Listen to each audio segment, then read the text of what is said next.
Hello, New Zealand. Welcome to Political Playback. It's our final one of the year, so kind of a Christmas special, and we've got some doozy topics to discuss today. There's been so much going on. Episode number 60, so 60 without being cancelled by the BSA. Thanks to Simon O'Connor. How are you? Actually, I think it's lucky. Actually, I would have thought it would enhance the chances of us being cancelled with me on the show. I know. We're doing our best. Anyway, look, it is a doozy of a show. We've got some great topics to talk about, and maybe some predictions at the end if we get the chance. But lots of little political things that have been going on this week. You think they'd be slowing down, but they seem to be speeding up and getting all excited.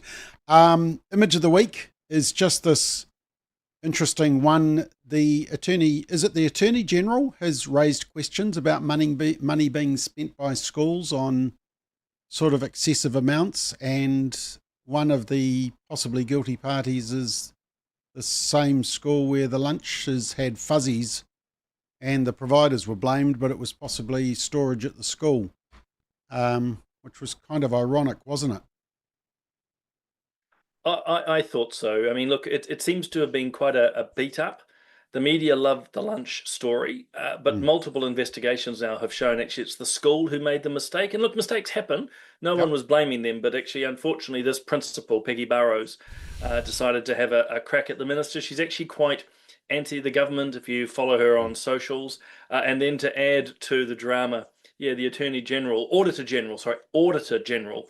has been Yeah. looking at multiple schools, and hers was one of them, where there's questions of whether the tens of thousands spent on, professional development in Queenstown for senior executives is appropriate or not. Yeah.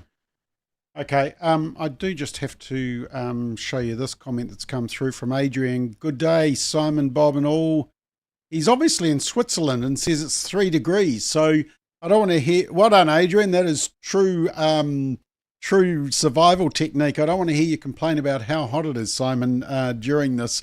I did want you to comment on just David Seymour turns up to the select committee. We haven't had a chance to discuss this because you were on another Family First junket last week or something. I can't remember where I sent you.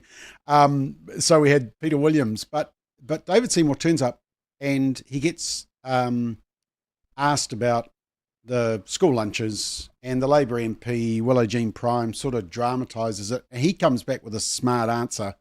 I just want to play it just to remind you, and then I'm interested to ask you, is that the kind of level that some of those meetings goes to? So this is what happened. At what point, after a child has been burnt, another has bitten into plastic, bugs have been served up in lunches, will you concede that this program has been a flop? About the same time as you get an Oscar for that performance. Supplementary. Yeah. Instead of bullying those who speak up about the school lunches, why won't you allow anybody who is not happy with the school lunches provided by the School Lunch Collective to leave the contract? Well, it's very simple. We deliver free meals paid for by the taxpayer. That is a very good deal. And as for your accusations of bullying, I mean, this is supposed to be an exercise in evaluating value for taxpayer money. If you're looking for another career as an actor, then, I don't like your chances. Do you think it's appropriate? Okay, yeah. So he was called a jerk by another Labor MP. Look, do select committees, I know you've chaired some select committees, do they normally get like that?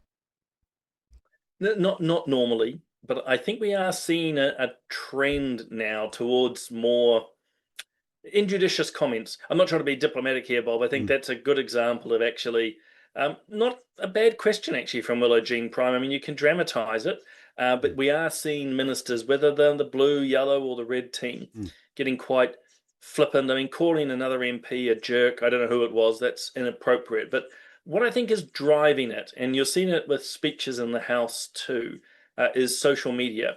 In other words, these MPs are looking for the short sound bites that they can put onto their X or Instagram. And I think that's beginning to influence the nature of the dialogue, which is not particularly good because the minister's there to be interrogated about the program, but it's turning into just a slanging match. And again, I think social media is one of the key drivers there.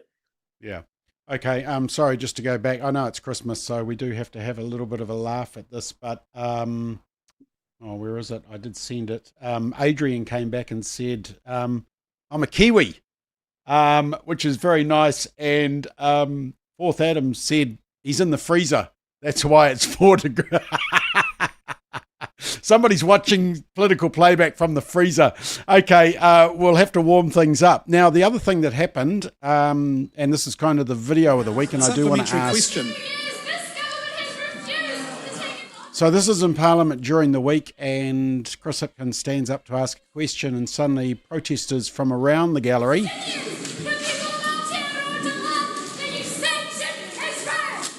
screaming, going on about anti-Israel protest.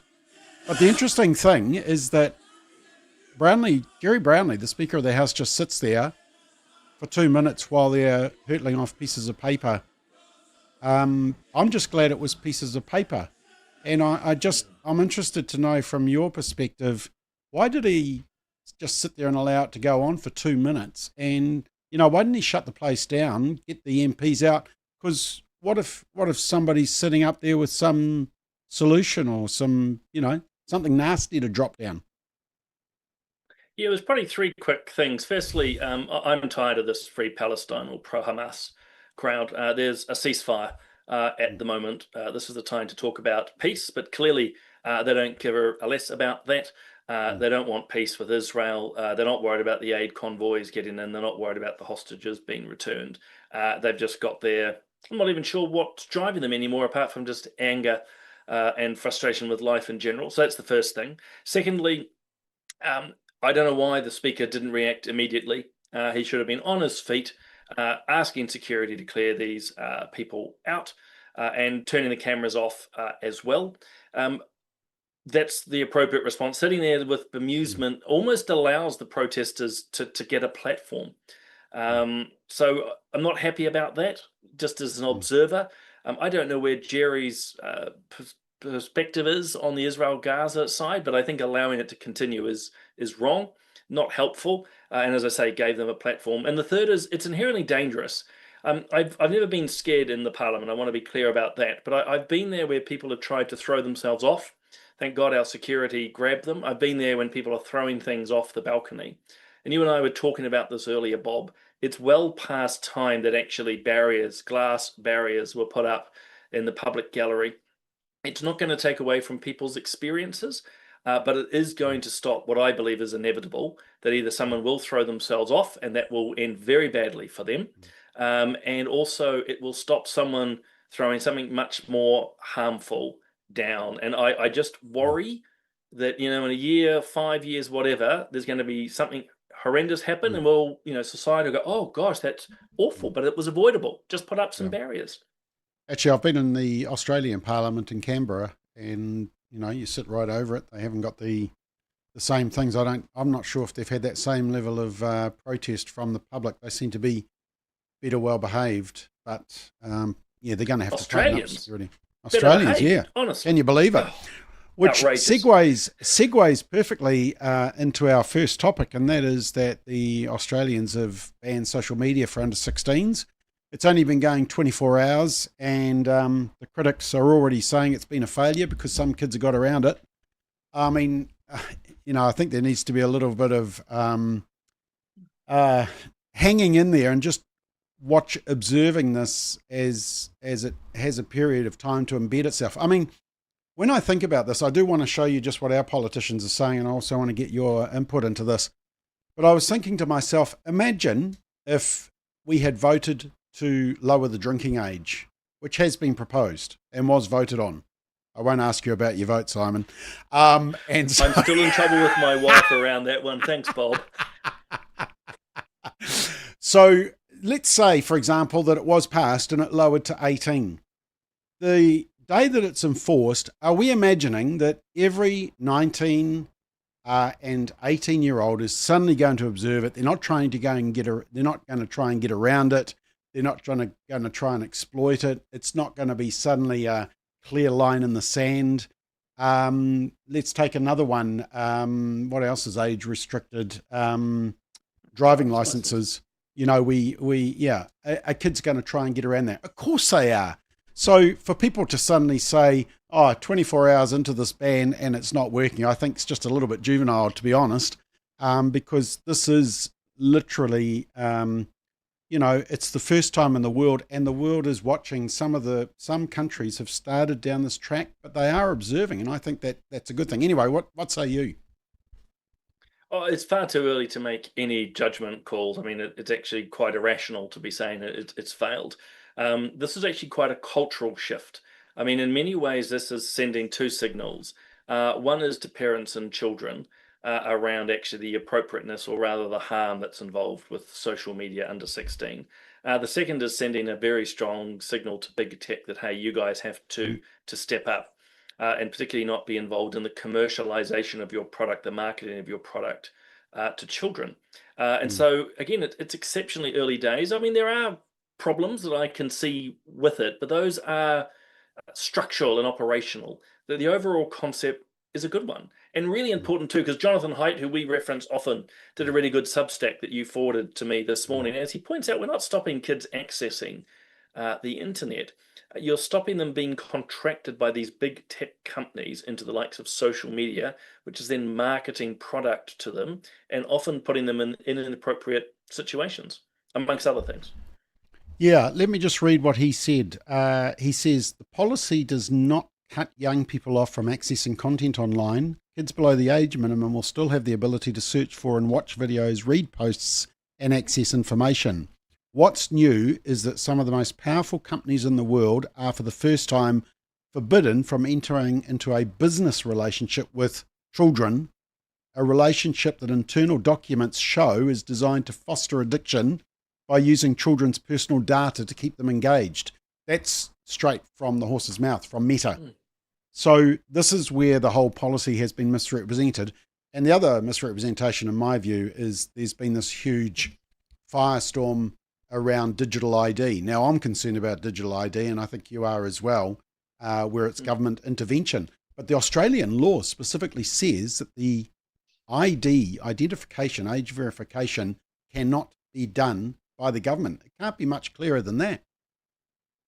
Well, it's twofold, I'd say. One is that you've just mentioned it's not being run by the government. I mean, some people will be nervous that the private sector's doing it, but let's be clear, someone has to be in the identification business at some level. We have passports, we have birth certificates, we have our driver's licenses. We are providing information every day. But like you say, I am nervous about the wider digital ID concept that the government is talking about. But that's the second point. We're talking age verification here, or age estimation. Those are two very separate things. And I know I sound like a cracked record, but age verifying someone does not require a digital ID. And I think that's just so important. And if I might just direct people to the Family First website, look up our Family Matters podcast, where we sit down with the age verification providers and others and talk about these topics. I found them really good and very educational, not just because I was hosting them. Okay, now let me just show you what the commentary has been from the politicians, and you'll be surprised, Simon, but the Greens actually say something that I agree with, except they undo themselves at the end, and you'll understand why. So let me just show you this clip. We're very personally invested in actually ensuring that we ultimately deliver our own ban ourselves here in New Zealand. I think we need to make sure we've got guidelines and guardrails in place for our kids in the virtual world as we do in the physical world. The whole world's watching Australia because no one really knows what's going to happen, and there's good argument it could actually make things worse if it drives children into worse parts of the internet and stops them wanting to talk to their parents about it. We've said that we will support the bill at first reading. We're also happy to work with the government to come up with a law that will actually work. We want to get this right. We think that the future generations of New Zealanders, deserve for us all to take this seriously and to get it right. Well, that matter will have to be addressed by our caucus. And after our caucus has exhausted itself as to whether or not it's remotely capable of being enforced, and will it make a difference, then we'll know where we stand. We are sort of fast followers of other countries around the world, so we'll be watching what's happening in Australia very, very closely. We're working with their officials, we're working with officials from the UK and other countries as well. Puts us in a really good spot. We've got a drinking age, we've got a vaping age, we've got a driving age. Let's have a social media age where this empowers parents, because it also gives them the tools to be able to say, actually, it's not okay for you to be on social media. The real way of addressing this is getting to the core issue, though, which is big tech giants running unregulated, exploiting our people for their misinformation and disinformation. We can call them to account, and that's the work that the Greens are committed to. Oh, they were going so well, but they had to bring in the disinformation and misinformation. Oh my gosh. Anyway. This is why there is genuine concerns from some around any regulation based on age, because actually the likes of the Greens and other far left groups will use that. Well, the fear is that they'll use those powers to widen not only who is captured, but to also begin controlling the content.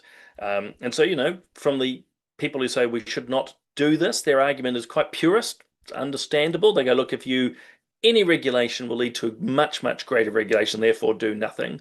I think our position's got more nuance, which is saying we are talking about young people here. We don't want hate speech legislation. I don't want e-safety commissioners telling people what they can and can't see online. But when it comes to children, we can make a difference there. And as they said at the start, kudos to Marama, big tech needs to be held to account.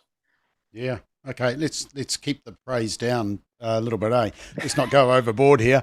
I mean, they were so onto it to start with, big tech. I mean, because that's what I always used to say to Chloe about big marijuana, which she used to hate. But, now they're saying big tech. We will come back to the Greens, though, because I want to make a comment there. But let's just have a look. So, a couple of polls. Just let's quickly go through this. TV1, probably this had the greatest weight because it's watched by the most people. So, it sort of has the most profile. And big drop on the Greens. So that's above the standard, margin of error, 2 to 3%. So 4% drop. Party Maori gone down as well. So for the first time, actually, the centre right actually is doing quite well. Luxon had a rise despite all the negative media, but the media were all over that one on the bottom right hand corner. Chris Bishop appeared for the first time because they've been talking about him a lot. They've been trying to make out that he's doing a coup. So everybody thinks about that name. 2%, but then again, Erica Stanford and Nicola Willis are at 1%. So, yeah, it's nothing grand. I did want to show you this one, though, Simon. You might not have seen this. So, at the top is the poll done this time last year, so 12 months ago. And at the bottom is the latest one, so 12 months apart. As you can see, National has barely changed. Labor has improved from 29 to 35. ACT sort of the same. New Zealand First has improved. The Greens are the ones that have definitely dropped, and Te Pāti Māori obviously have taken a real hit. And that FNZ that's Freedom New Zealand, isn't it? They're on 1%. So it's just interesting just seeing that comparison. Do you want to comment on that? I mean, I find it fascinating that National, despite a year of bad press and, leadership coups and everything, they've actually held on to their voting block.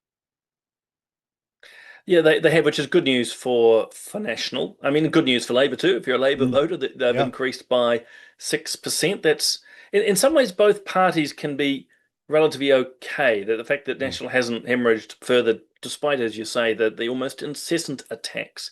The only rider I would put on this for both National and Labour, that when you're in the mid-30s or lower, you are basically on your base.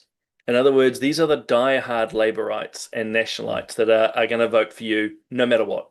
The challenge for a major party is to get into the 40s because that's an indication that not only have you, you've always got your base, but you've actually picked up 5, 7, 10% more of the population. And that'll be the worrying element to National, is they just cannot get to the 40s. They are relying heavily on their base at the moment. So it's not all a rosy picture. But I just thought it was a fascinating fascinating poll, particularly the collapse of the Green into Party Māori votes, according to Verizon. Yeah. Okay, so Varian, sorry. 1 year. Varian, sorry. So Courier came out with their poll. This is a taxpayers union. Showed that actually slightly the blue line is National, Labor slightly ahead. It was slightly different. Once again, Luxon still the most preferred Prime Minister, so he'll be happy. And then there was another poll that nobody reported on, which was the Roy Morgan poll, and that actually showed that National was doing quite well. So that's 2 out of 3 that say that National is doing well. There's the interesting aspect in this, I thought, was there was 2 graphs. So this is from One News. Said that optimism had increased by 6% and pessimism had gone down 9% on the economy. And of course, the economic outlook is a big factor, the cost of living, all that type of stuff. So that's a 15% change to the positive in 1 month. So that's a massive change. Then you look at the Courier market research, and they said, what's the big issue? Look at that one that's just skyrocketed. That's green. Let me show you. It is cost of living. So let me just, so you can analyze this for us, Simon. Economic outlook, everybody's feeling way more optimistic, but everybody is still hugely concerned about the cost of living. How do those two go together? Very carefully. No, I think it's reconcilable. If you start with the cost of living, I mean, we are all feeling like, sure, I have no doubt, and those commenting can agree or disagree, but all of us are experiencing the cost of living. Every time we go and buy cheese, go to the supermarket, fill up the car, but we can still feel that there's better times ahead, while still being concerned about the price of things. Because I think part of it's we're moving into summer. I know that might seem a simple thing, but actually we've seen over the years, I saw it in Parliament, voters are happier in the summer than they are in the depths of winter. The other is because of the Reserve Bank cutting the official cash rate, or the OCR. It's been multiple cuts. That in itself sends a signal, but if you're a mortgage holder, like many of us are, you do see the difference between having a 6.25% mortgage to one that's like 4.49. It does make a difference, and I think that's a trajectory that people are seeing and go, oh, okay, weather's getting warmer, sun is getting brighter, mortgage repayments are going better. I'm feeling better where things are. So for National, or for the coalition government, that graph, or rather that table of optimism versus not, is probably the most critical one. Yeah. If voters are pessimistic, that's big and bad news for government. So they'll be happy with that. I mean, what I did find interesting is that the yellow line is the economy. So the second one down, and that's decreased. So that's not a big concern. So not so concerned in the economy, but still concerned about the cost of living, their personal expenses. So that's the one that they need to get on top of. 2 interesting video clips I want to show you. And I want to make a prediction from this. This is just my personal prediction for 2026, and I'm probably going to be totally wrong. The first thing is the response of the Greens. So the Greens had a really bad poll, dropped by 4%. That's a major drop. Things are not well in the Green Party. And they interviewed our most favourite MP, Chloe Schwalbrook, and she didn't say that it was the Greens' problem, or having Benjamin Doyle, or having policies of defunding the police or prisons. No, she said it was the voters got the problem. Despite a massive 4-point drop, the Greens aren't glum, instead saying voters are. They're exhausted. They're over it. This government doesn't listen to them, so why would they engage with politics right now? Are they over the Greens? I think, again, one poll. We've bounced up and down. Well, we've bounced up and down. Between Labour's recent policy spray and Te Pāti Māori ructions, the Greens are struggling for attention. We are focused on addressing the material basic needs of New Zealanders, and maybe that stuff isn't sexy. I don't know. So here's my prediction, Simon, and I made this on Monday night on Straight Talk, so I've already got it on video record so that everyone can gloat when I get it wrong. But if there was going to be a retirement over January, like we had 1 year with a certain Prime Minister, it would be Chloe, because I just think watching her interviews, I just don't think she's got her head in the space and isn't too happy, and I wouldn't be surprised if she retires. Anyway, that's my prediction. What do you reckon? Well, the Irish Catholic in me wants to put a wager down, but I can imagine a lot of people here going, "No gambling." I don't see it. I see why you would think that. Look, she looks exhausted. She looks completely over it. Dismissive comments around voters' interest is not helpful. The voters are always right. I think it's one of the real important adages of any politician today. The voters are always right. But at the same time, politics is in her blood, and putting it quite simply, what is she going to do? What is she going to walk out to? I'd say she'll hang around. That's my pick. Okay, she will be taking it pretty hard, this drop, though, although she will be slightly encouraged because what was the Greens in that one? That's that green line, third one down.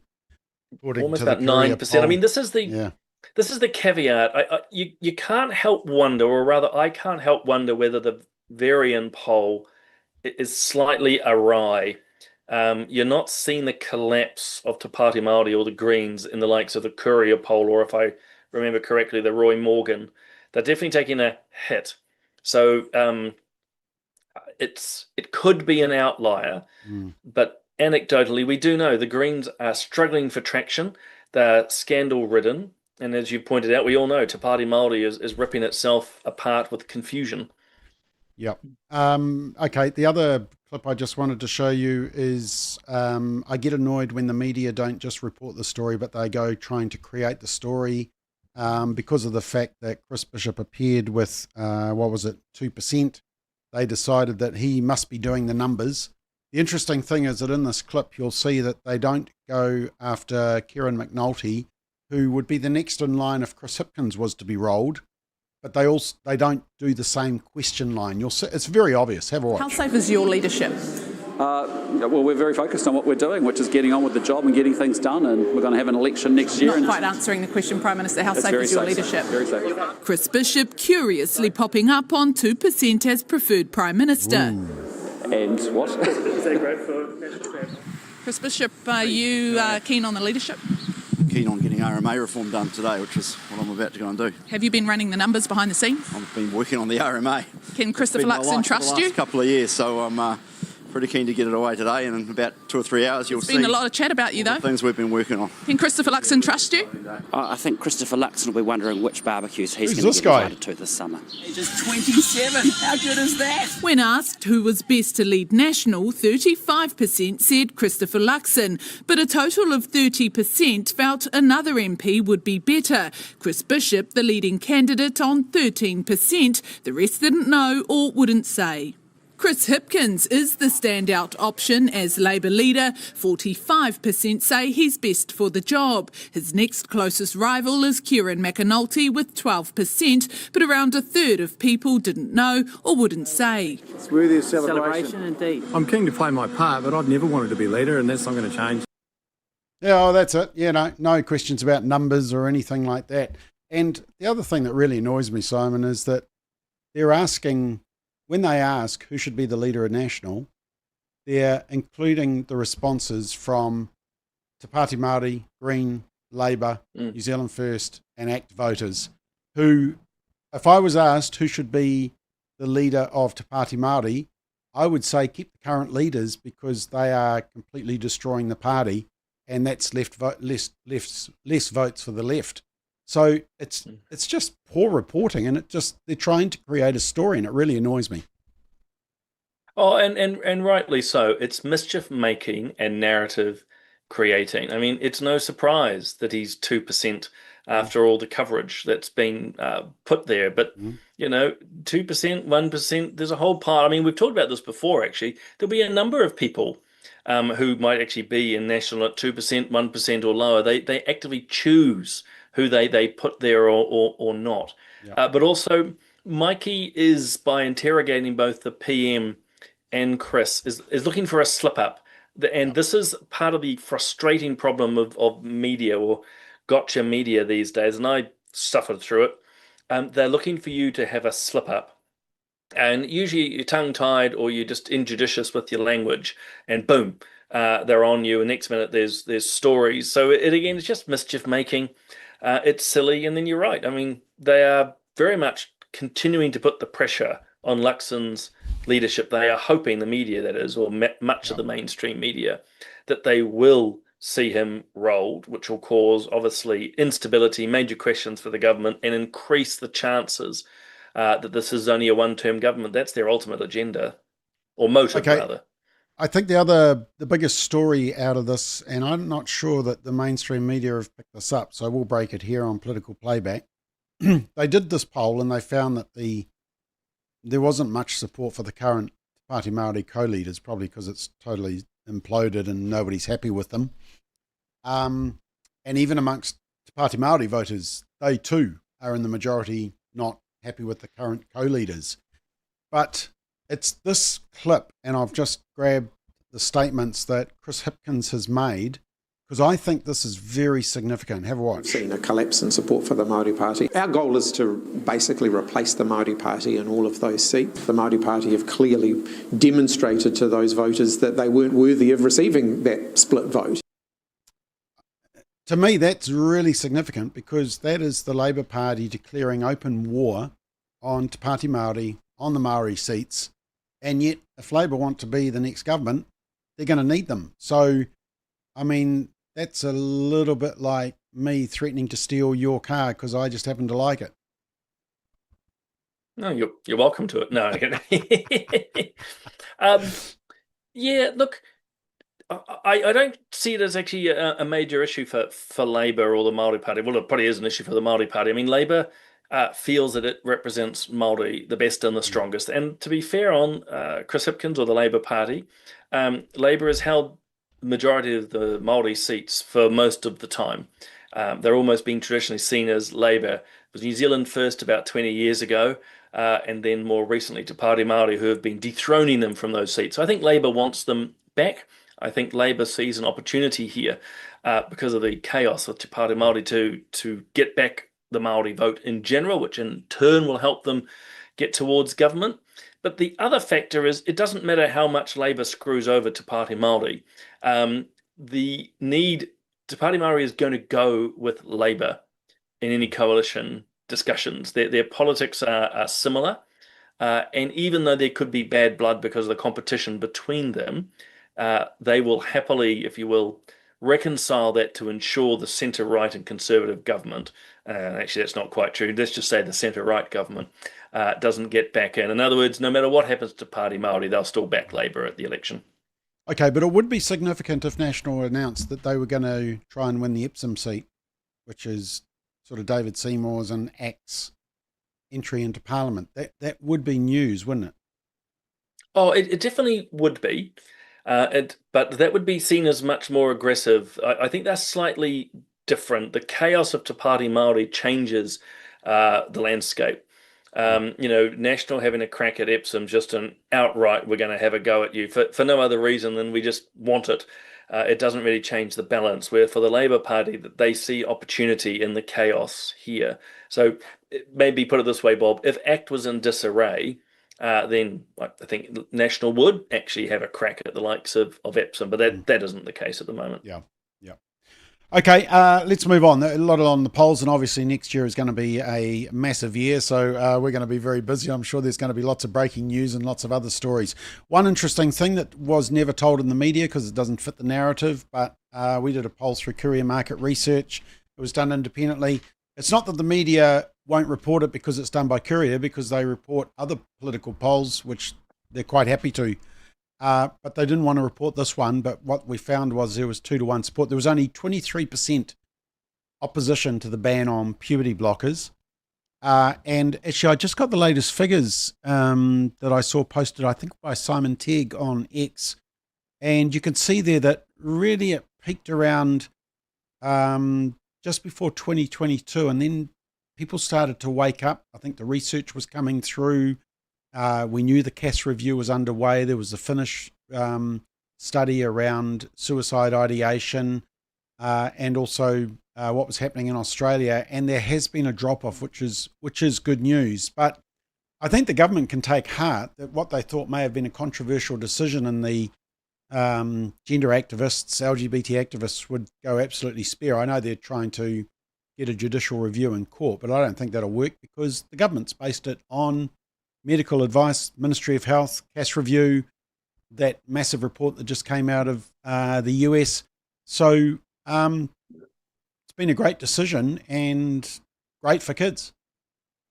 Oh, absolutely great for kids. I mean, at the end of the day, puberty blockers, as we've said so many times, is really the chemicalizing of children, stopping a very natural process.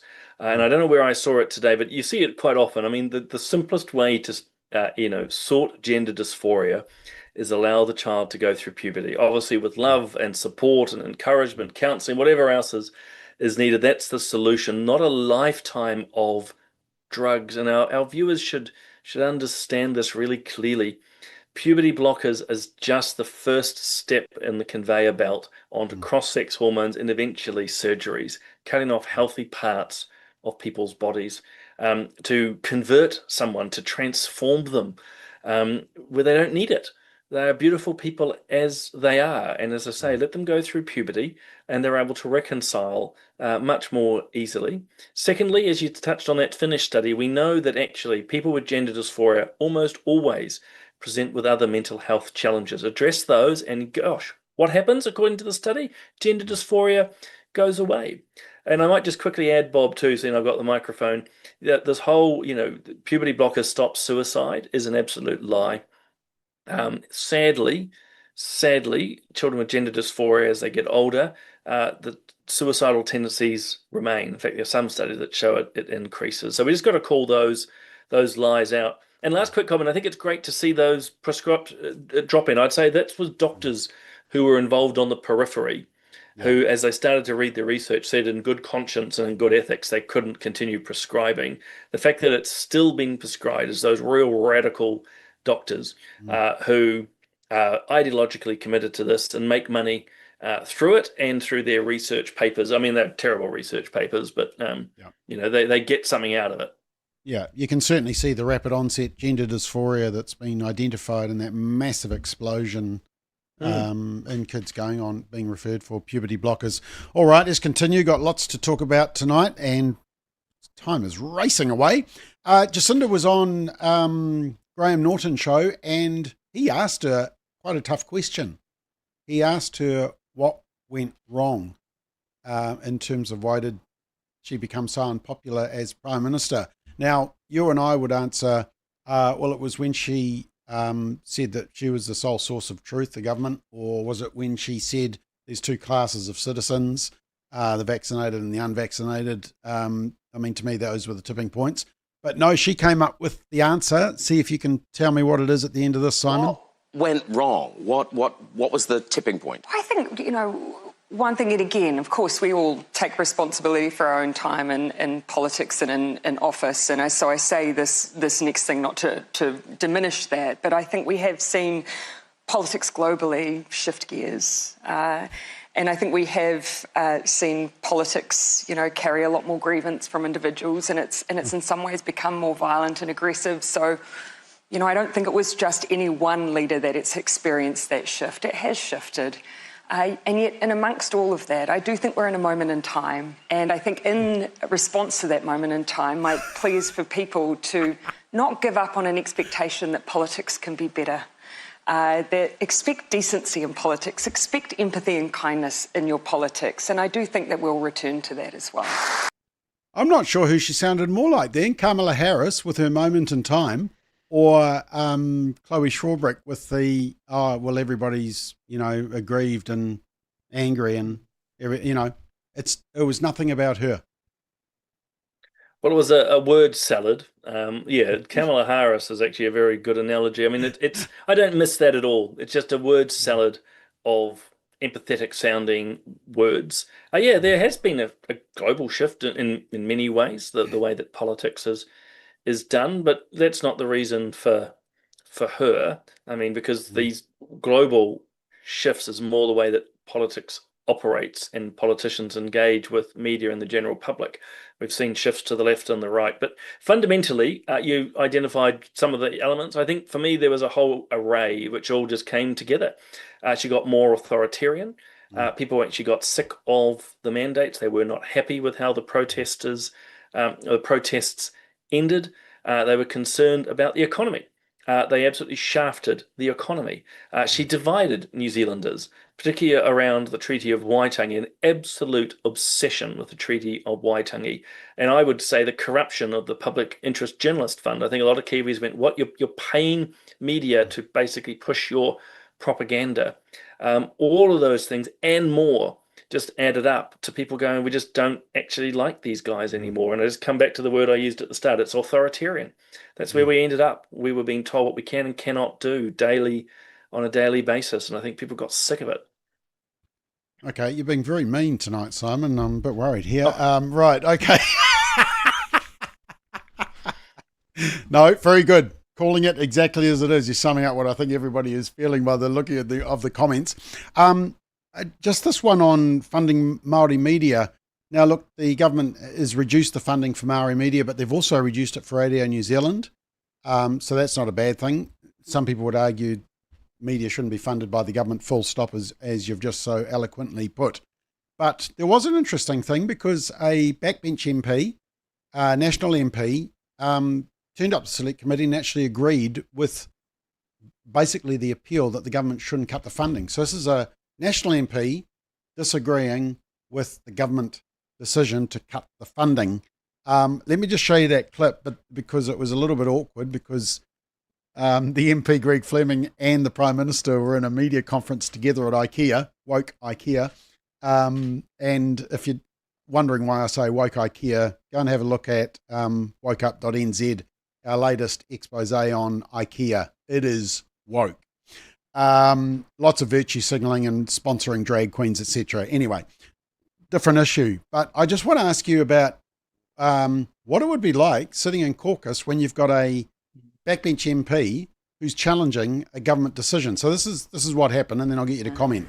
Help us with securing. This is the boss of Maori funding. Fleming, a national MP, said that was a very convincing argument. It's incredibly rare for a government backbencher to disagree with a minister. What did you make of that? I loved it. I thought, well, what we're saying today and our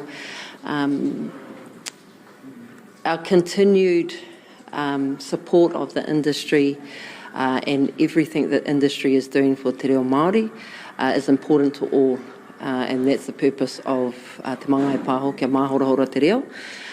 So we've heard today that they want to support us, and I hope they follow through with that. Look, sorry, I didn't follow the select committee yesterday. Obviously, I was in Hawke's Bay. Today I've been busy, but maybe Greg, you want to talk to it? Yeah, sure. I'll always put the case out there for strong funding of Te Reo Māori. It's a real passion of mine, yeah. Oh, I don't know. We're in a constrained economic environment. Obviously, there's way more things that we'd like to do as a government that we can currently afford, but I'll certainly put the case there, yeah. But we're very supportive. Well, we're very supportive of advancing Te Reo. You know, you've seen a huge investment in Te Matatini. We've got all our research, all our new resources, for example, on structured literacy, structured numeracy. We've prepared for the first time a lot of those materials in both Te Reo and also in English, and we want to encourage that.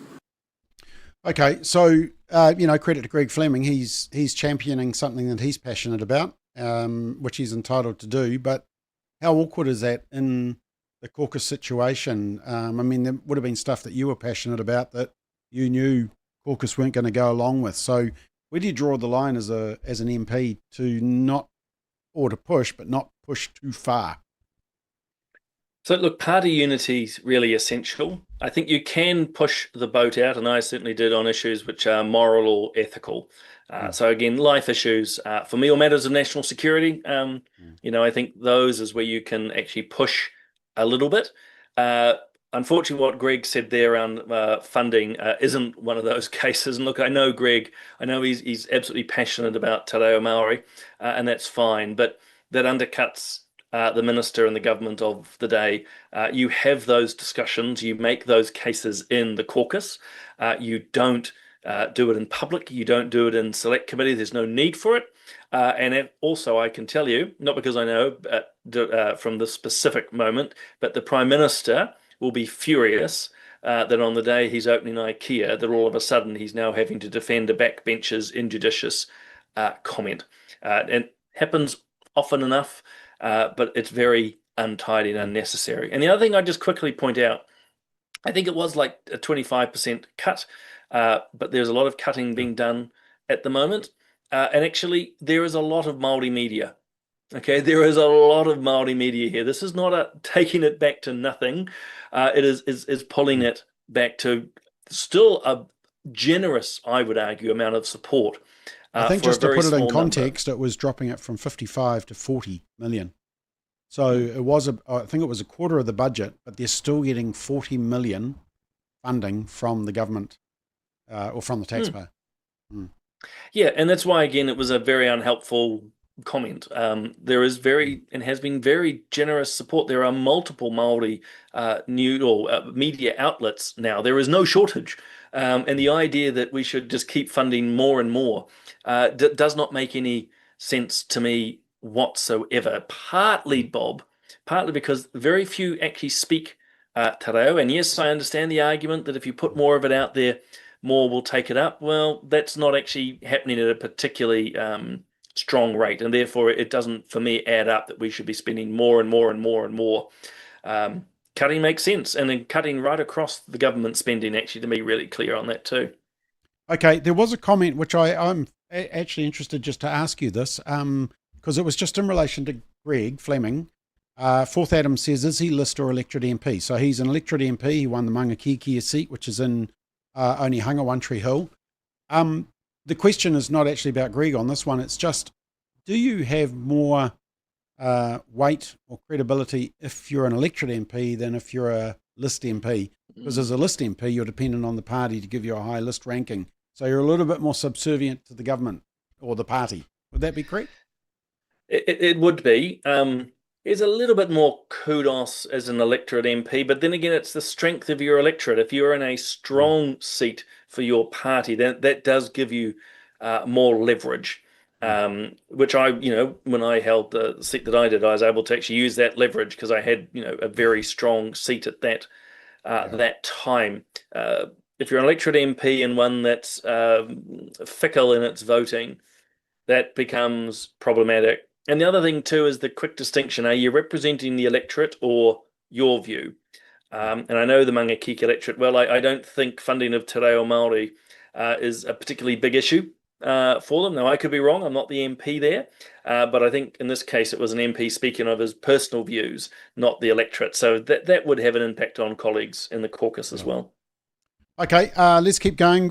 Funny thing happened on the steps of Parliament. So they were presenting a petition, and it was basically a petition from Tory whānau and our good friend Louisa Wall, the same-sex marriage bill, Louisa Wall,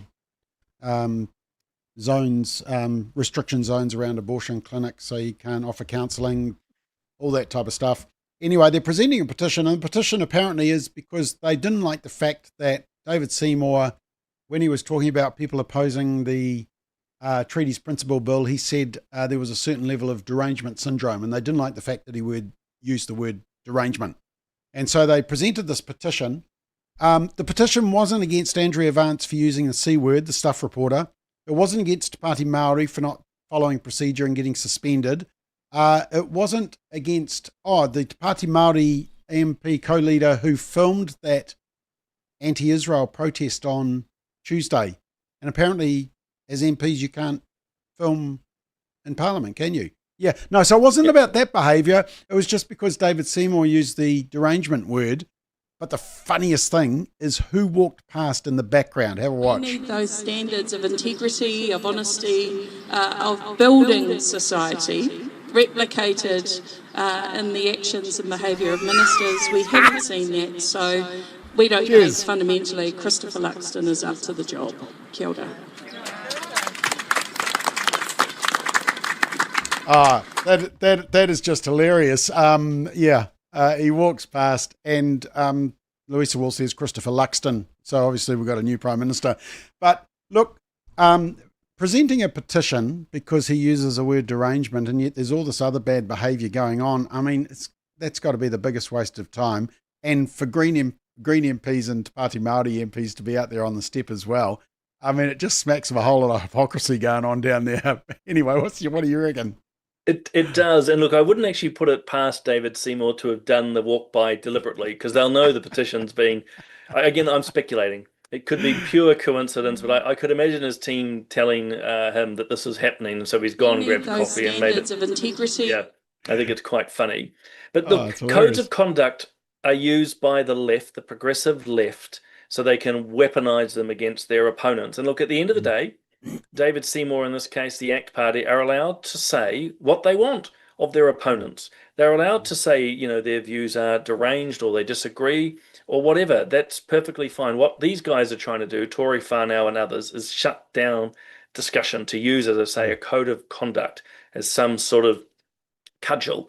And the irony and hypocrisy are the examples you've just used. The fact, too, I've just written the Substack on it, Jacinda Ardern in a documentary wanting to punch Simon Bridges in the face. Is it Maipi Clark wanting to slap MPs? I think she said it was a Te Pāti Māori MP a while back. None of that is in their sights. That sort of activity, aggression is fine, but using words and ideas, that's dangerous. We have to stop that. So what a nonsense. Okay, we had the big cover-up with Hunter Biden's laptop in the US. There was the cover-up of just where Biden's mind was at while he was president, and them getting auto pen signatures and all that. There's an interesting case going on in New Zealand, and to me it just shows how dangerous the media are in terms of covering up some stuff. So Darlene Tana, the Green MP, got basically disciplined and sacked by her party because she was deemed to be part of a bullying that her family business was running.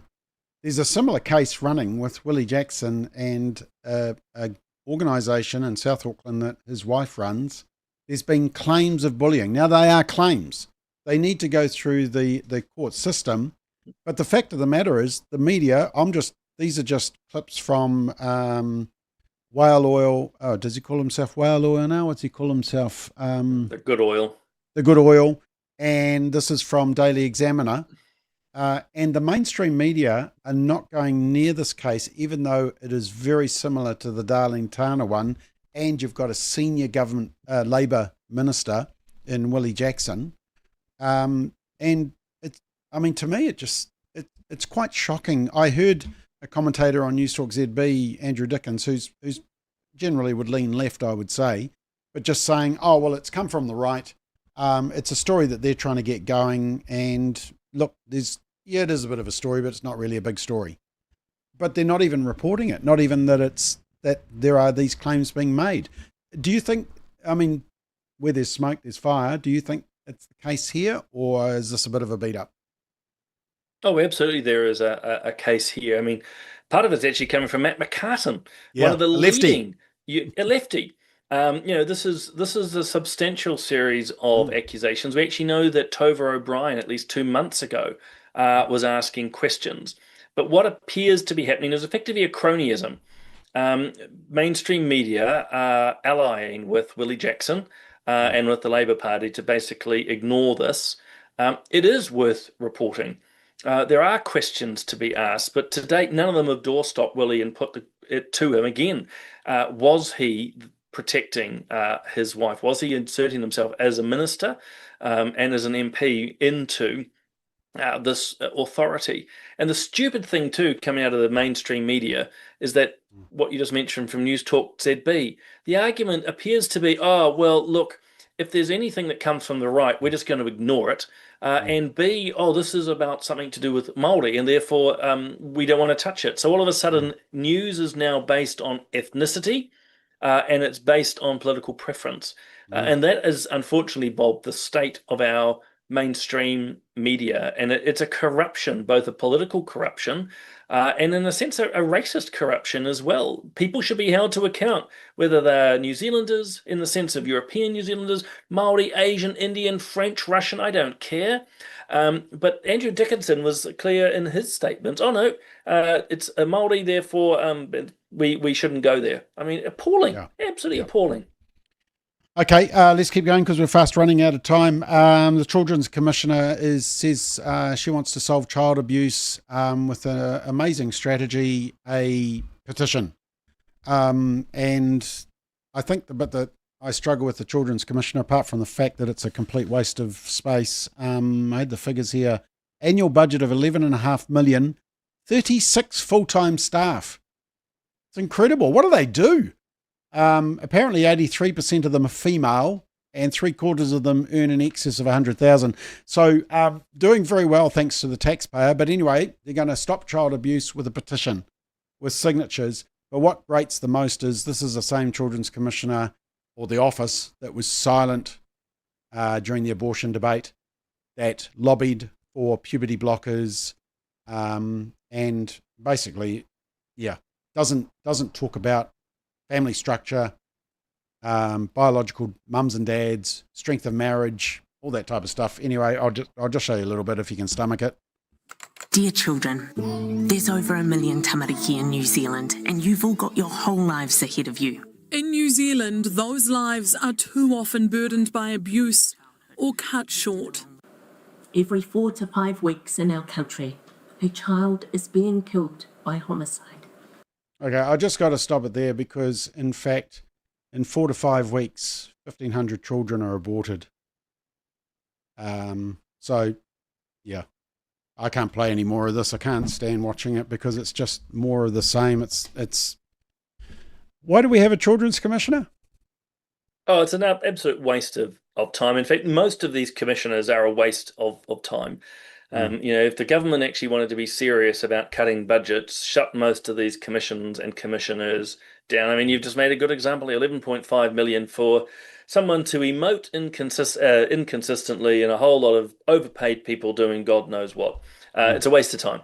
So I'd get rid of them. And look, the contradictions in her position are clear, including not wanting to actually confront the drivers. We do have a serious problem, as you know, Bob, with our young children being killed, and we generally know why, and we know the groups that we need to target, but they won't talk about it. These very tough conversations they shy away from. So no, I can see why you stopped the video.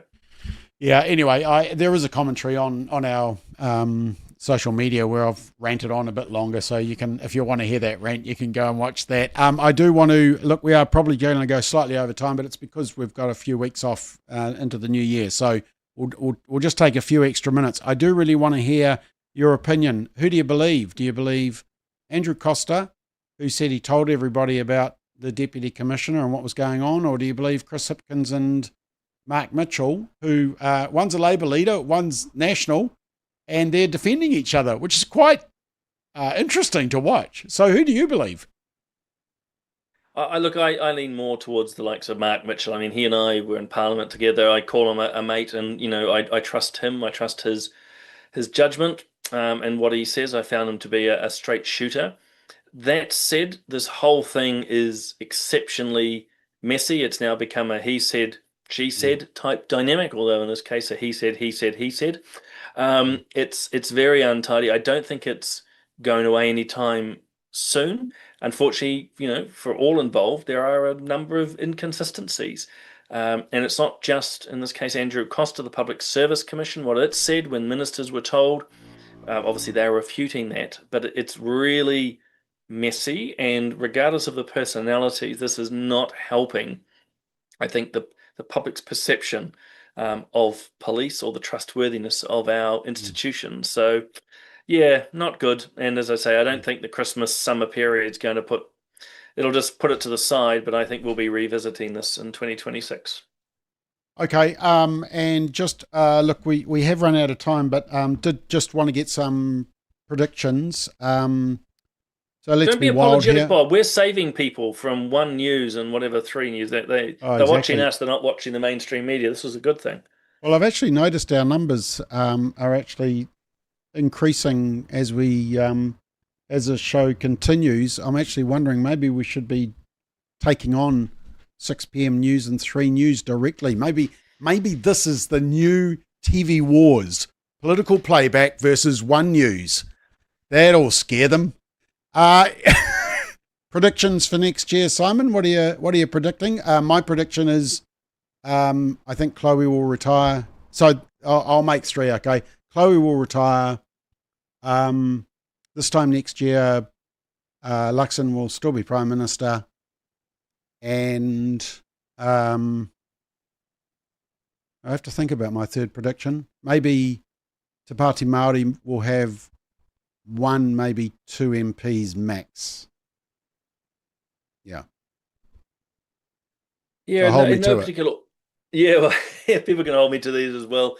I expect the coalition government to win the next election. I think you will see greater votes to New Zealand First and ACT, so that will have consequences. I think Labour will do better, but a bit like the polls are at the moment, it won't be enough. I think you will see some unexpected resignations in the new year or in the run-up to the election. I'm speculating there. I don't have any. Well, actually, let's just say I don't have any particular insights. You can see I'm being cautious here. I just think we'll see a few step away. I think there'll be at least one scandal that was not expected, and I think there will be something that happens in the world which will actually impact our election. And the final is that Te Pāti Māori will pull itself together. Doesn't mean it'll necessarily get the votes, but I don't think you're going to see a formal split at the end. Oh, okay. And I will continue to make terrible puns, dad jokes, and rather oblique references using rather large words. One News and 3 News should be panicking because they heard that political playback is about to take them on in 2026. That's a prediction. Will our ratings outdo them? We'll soon find out. All right, that is it for the year. We will return, and I think our first show is straight after Waitangi weekend, so early February when Parliament starts resitting. Lots to talk about. Obviously, election. I'm assuming that election will be early November, Simon, as long as there's not a big All Blacks game scheduled one of those weekends. Would that be your expectation, November 2026? Yeah, I think the coalition will, at this point, want to push out as far as it can. And at the same time, they will quite literally be looking at the diaries. They want to find a weekend that doesn't have a big sports match on. It's not school holidays. They'll be weighing all that up. What will be interesting to see, Bob, is whether the Prime Minister gives an early heads up. I think Helen Clark started it, which was, I'm not playing games. Or was it John Key? Someone said, I'm not playing games with the date. I'm here to let you know where it is. Let's see what Luxon does, whether he makes any announcement in January. But do expect, by the way, in January to see a cabinet reshuffle. Oh, okay. And got a prediction there. My prediction is Minister of Finance will change. But I think I might be wrong on that. But I think if they wanted to appear like they're doing something in the financial area, that might be an area where they might do something. But then again, I know Luxon and Willis are pretty tight. So I may be totally wrong on that. But I just think in terms of perception, it could help for the voter to see that there's a bit of some change in the finance area. Look, I think so. At the moment, obviously, the Taxpayer Union I see today has launched quite a big campaign. So there's going to be pressure. But look, Luxon and Willis are tied very closely together. It's about who she is rather than the skills that she does bring or otherwise to the role. So I don't see that happening. I think what you'll see is probably more of a shuffling further down. You'll see Matt Ducey out of cabinet, potentially Chris Penk being brought in. I suspect your senior ministries will hold, but things like, I'm just making it up as an example, but environment and ACC and these things will shuffle. Exactly, those will shuffle around. James Meagher may well be brought into cabinet, but always remember this. God, it sounds like I'm lecturing, but for anyone to go up, who is coming down? And with the Luxon leadership vulnerability continuing, I think, like you, he will survive. But when you're vulnerable, you don't want to create enemies. So for anyone being promoted, someone has to be demoted. Okay, there we go. Oh, well, maybe I won't promote that staff member to your place then, because I don't want to lose your friendship. All right, anyway, have a great Christmas, Simon. We've got a busy year ahead next year. The election year is always very exciting and fun, so we'll look forward to that with Political Playback. Thank you, everybody, for watching and all the messages coming through. They have been piling through, and I haven't had a chance to actually talk to them, but that's okay. We will come back to that at some stage. But anyway, have a great Christmas, Happy New Year, enjoy January, and we will be back early 2026. Until then, good night.